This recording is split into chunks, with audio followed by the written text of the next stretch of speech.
Well, as we all know, motors come in all shapes and sizes. Stepper motors in particular are very interesting because they have more leads and they can move incrementally in both directions.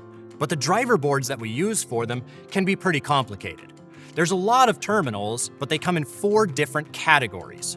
The first set of terminals is for the power input.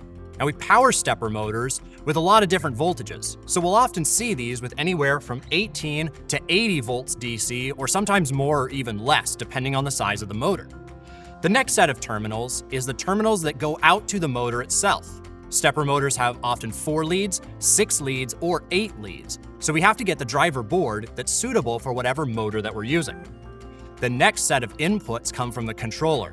Now, it's important to remember that a stepper driver board is not a controller itself. It needs some sort of processor to send it the right signals to tell the motor what to do.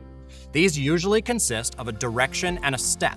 The direction, being a positive or negative voltage, determines clockwise or counterclockwise, while the step allows us to move incrementally. Some driver boards use a clockwise step input and a counterclockwise step input. The signaling is similar, but the programming is different, so we need to be aware of which one we're using. The final category of inputs is a resistor, and that resistor is designed to limit the amount of current that's sent to the coils.